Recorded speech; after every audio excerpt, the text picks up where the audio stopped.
Connect Groups, hey, it's Pastor Brian. We're into the summer months, and I think next week will be our final video before summer break, and I'm sure that you're going to have some barbecues and good stuff going on. So excited about that. Feel free to, hey, extend your invitation to me and my family if you'd like, and if our schedule permits, we'd love to stop by and encourage you and be with you. So thank you for the privilege of serving you in this way. As you know, last week was Father's Day. We had a Father's Day sermon really rooted in the example of Jesus coming as Son and His Father, who is our Father, telling His Son how much He loves Him. From Matthew's Gospel, we hear these words, "And behold, a voice came from heaven, 'This is my beloved Son, with whom I'm well pleased.'" So that as fathers, one of the great examples for us would be to do very much the same, to tell our sons and daughters that we love them and that we're pleased with them. This kind of rubs against some of the way we may have been taught about fatherhood. Certainly in the American tradition, I was brought up in, the father is seen as the person of discipline, the person, you know, that my mother would say, wait till your father gets home. You know, you're going to go home, and then Dad's going to deal with the problems. Dad's going to deal with the punishment, with correction. Of course, some of us grew up with dads like that, but many others probably grew up with loving teddy bear dads who just crawled in their arms, and they were just big giant cushions of love. So I think one point of discussion which is always helpful is to talk about your father. Just share among your group, you know, hey, here's my dad. Here's what he was like. Here's what my father was like, whether he was, you know, loving and kind and gracious, or frustrated or standoffish or whatever that characteristic. Don't think it's a valuation of you or a judgment upon him as much as a description. You know, this is how my father was, and just there's something therapeutic in that. Healthy in that. There's something very powerful to talk about our family and who we are, and then secondly to talk about how that impacted your view of fatherhood. Because thirdly, our view of fatherhood impacts our view of the Heavenly Father. So all of those points of conversation lead to a final point, which is, how do you view God? And the example we were given is that God reveals Himself not out of position, but out of relationship when He calls Himself Father. There's plenty of examples I couldn't even get to on Sunday. If I just turn my page to Matthew chapter 5, we get the phrase, you must be perfect as your Heavenly Father is perfect.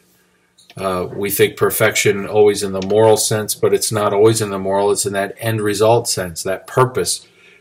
Be faithful to your purpose, just like our Heavenly Father is faithful to His purpose. Focusing on fatherhood, chapter 6 uses the phrase again, your Father who sees in secret will reward you. That's chapter 6, verse 4. Chapter 6, verse 8 says, do not be like them, for your Father knows what you need before you ask. Verse 14, your Heavenly Father will also forgive you. Same chapter, verse 18, your Father who is in secret and sees in secret will reward you. Same chapter, verse 26, your Heavenly Father feeds them. Are you not more valuable than they? And in verse 32, for the Gentiles seek after these things, and your Heavenly Father knows that you need them. Jesus continues to call Him Heavenly Father, Father, Father, Father. And this is our Father. That's what it says in chapter 5, verse 45, so that you may be sons of your Father who is in heaven. So our ability to understand God is in part, I think, linked to the way we saw our earthly father. And now Jesus is opening up some thinking for us on the reality of our Heavenly Father. Just in these few verses, we learn that our Heavenly Father rewards us. We learn that our Heavenly Father forgives us. We learn that our Heavenly Father is purposeful. He's perfect in His purpose. He's going to do what He says He's going to do. If He says He's coming home at a certain time, He's coming home. We see that our Father sees in secret. Our Heavenly Father can see everything we can't conceal. And He will reward in secret. Not all of His rewards are public, which is important to men who, like me, often want to be acknowledged, want to be recognized in public. Our Heavenly Father is saying, no, His rewards sometimes come in secret. And lastly, our Heavenly Father knows what we need, even before we ask.